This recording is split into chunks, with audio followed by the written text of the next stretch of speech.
As of the recording of this video, I've seen a bunch of horrible things on the internet.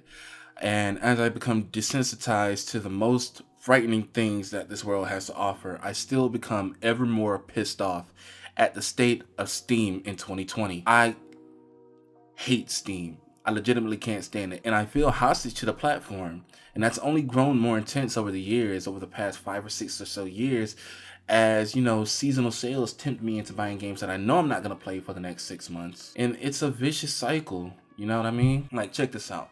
I want to play a game, but I have to use Steam in order to launch it. So I open up the Steam application and then a pop-up comes on saying such and such game is on sale. It's either a game that looks interesting or that I have always wanted to play, and I can save myself a little bit of money, so I end up buying it. And then over time, I'm gonna want to play that game, and on and on and on and on and on again.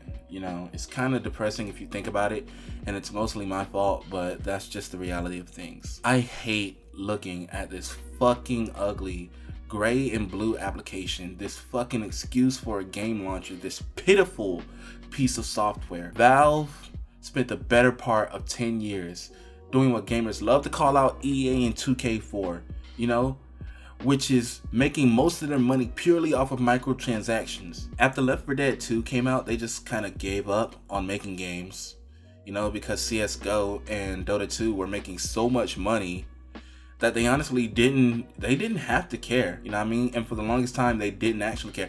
And I'm actually not convinced that they actually do care. I mean, fuck Half-Life Alyx. We still don't have Half-Life 2 Episode 3. But I hear that game's pretty good, so I might give it a try one of these days. But during that time, Valve allowed Steam to stagnate. They were making the most minor changes, a bug fix here, a minor visual upgrade there. None of that shit matters in the grand scheme of things, because Steam is pretty much the same now as it was when I first started using it back in 2012. And that's a sad, sorry, way for a program to exist, in my personal opinion. Now, that's not to say that I don't have anything nice to say about Steam. Look, I like that I can create custom profiles for my DualShock 4. I like that I can make collections, different categories to sort my games in. And I like the fact that pretty much all the games in the library have a cover art attached to them. That's pretty much it, though. Everything else, in my opinion, is either badly implemented or completely superfluous. When Steam introduced its new library design in 2019, I saw a lot of opinions online on Reddit, YouTube, declaring that it was a really bad UI. And you know what? I kind of agree. It is a bad UI. It's not really that navigable. It's usable, but it could be definitely miles better. But that being said, was it even good in the first place? Seriously, be honest with yourself. Was it really good before the redesign came out? I read this one comment that said, if it ain't broke, don't fix it. But, that's a bullshit statement. That's a complete cop-out. Anybody who says that is a fucking coward, because they don't believe in change. Steam needs to be modernized. It's just that the design team, when they redesigned the library interface, they went way overboard, UX is about a balance between usability and presentation. If you lean too far to one side, the balance is offset. So if you lean too far into usability, you come up with a fucking application that's hard on the eye. You lean too much into your design, and your usability takes a hit.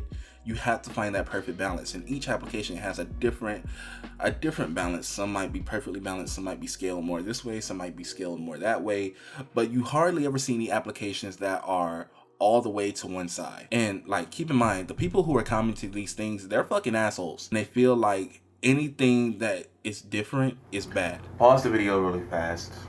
Listen, as much as I sound like an asshole right here, I do contend that there are some legitimate grievances with the new Steam UI. Mostly accessibility and usability issues, which I completely agree with. However, it does sometimes feel like people resist the change simply because the change is there, and not because the change is bad. And that's the point I'm trying to make here. With that being said, if you legitimately prefer the old UI over the new one, I'm an adult, you're an adult. I can't tell you what to do. And I'm not going to tell you how to do it, So I just wanted to clarify that before we continue the video. Look, the UI is not good, okay? It's not the best thing in the world, but it's still usable. I can still find my fucking games and I can still launch the fucking games. You know what I mean? I saw this one comment from this guy who was like, I can't find anything. Are you fucking blind, dude? Seriously? Valve is absolutely the worst. Like, what kind of fucking arrogance do you have to have in order to put a shitty website inside of a shitty wrapper, you know, slap on a cumbersome library tab, and then call that a complete fucking application? I mean, technically, yeah, it is, but you know what I mean. It's not nice. It's not good, okay? And the issue that I have a lot with a lot of gamers, especially the older ones, actually, this is more of a people problem, especially older people.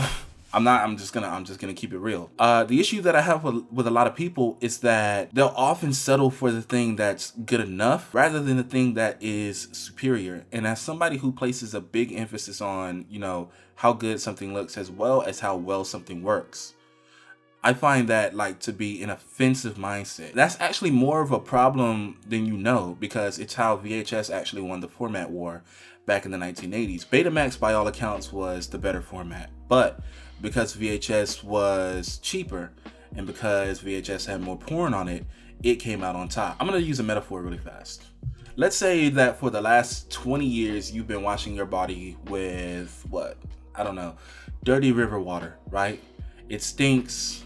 It's not good for you. It has diseases, probably. You've been washing yourself in a dirty ass river. People have probably been going to the bathroom in this water. But you bathe yourself in this water because the only alternative that you have is a literal tub of horse manure. You know, you're not gonna wash yourself with shit. So you take the dirty water instead. However, after, I don't know, 20 years, somebody offers you a new tub full of hot bubble bath, like nice hot bubble bath, right? It's clean, it's fragrant, and most importantly, it poses no risk of making you sick. But you refuse because that would add another tub to your collection. By the way, the first tub is bolted down and the second one is too heavy to move, so just pretend you're stuck with those things. But because you're stuck with those things, you don't want to bring in the option of the one other thing, even though that thing is entirely better for you in the long haul. You know what I mean? You don't want to add another tub to like your collection. You have two tubs already. Even though one's full of dirty water and one's full of shit, you would rather just have two of them. That's what my ears hear when somebody says they don't want to add another launcher. I get that kind of makes me sound like an asshole, but to be honest, I don't really care. I don't really care about adding another launcher. I only care about being able to do two things: be able to look at my computer screen without my eyes wanting to bleed, and to be able to launch my games. That's all I give a shit about. You know? UX, functionality, aesthetics. Now, ladies and gentlemen, you've been bathing in river water for the last, 17 years Steam has been out almost? Allow me to show you the nice hot bubble bath. Right at the gate, you can see some pretty relevant information, right? You see your most recently played games throughout all your platforms on your linked services. By the way, GOG Galaxy 2.0 works like this. You can integrate other services such as your PlayStation Network or your Xbox Live, your Origin, your Uplay. I think they even added Epic Games Store recently, your Steam, of course. You know, all these services you can link and you can see the data for these services. And if it's a PC service, you can install and run your games from GOG Galaxy, right?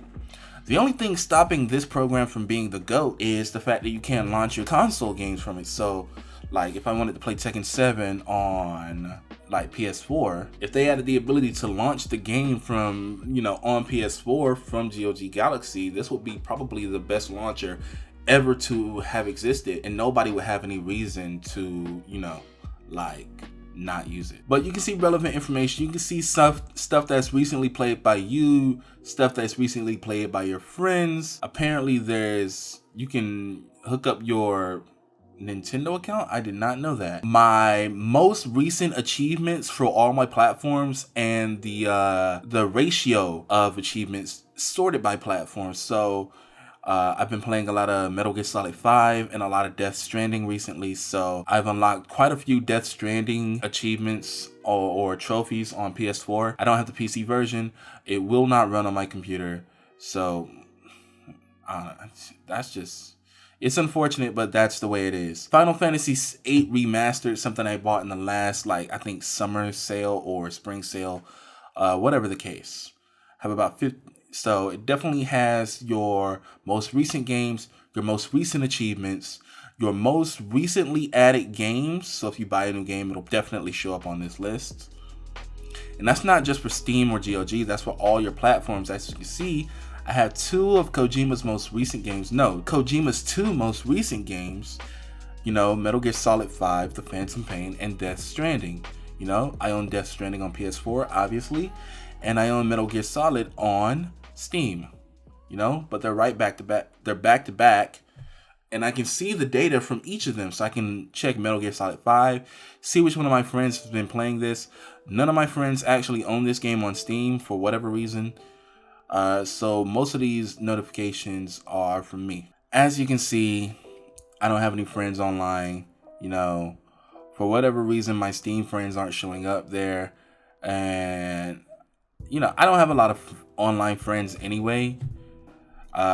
So when they're offline, I definitely don't see them through this.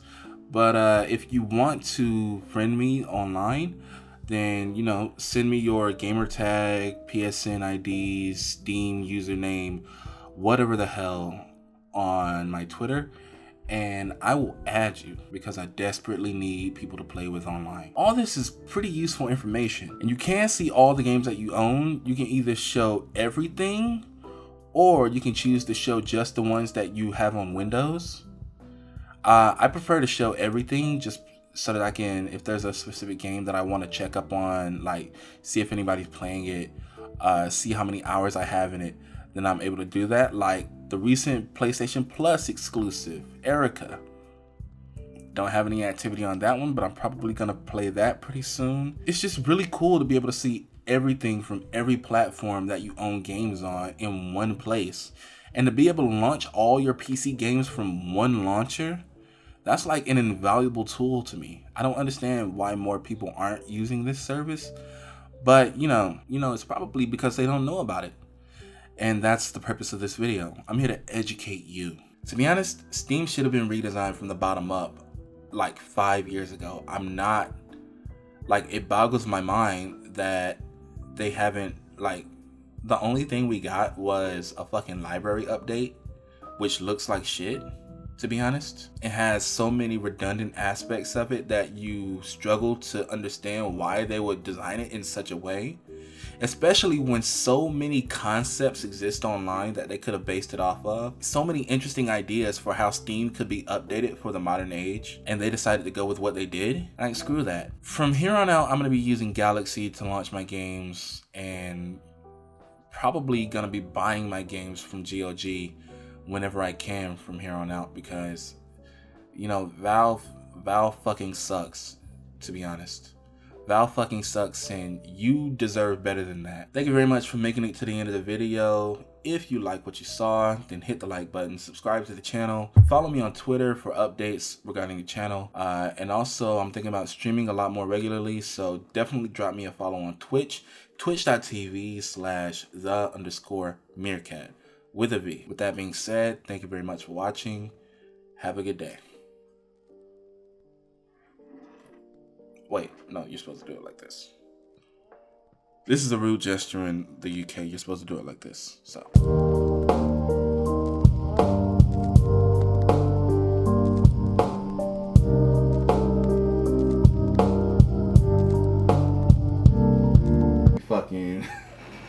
You fucking deny the moon landing. You fucking think 9/11 was a setup or it was an inside job. You probably believe in Santa Claus, but you also believe that the earth is flat. You fucking smooth brain motherfucker.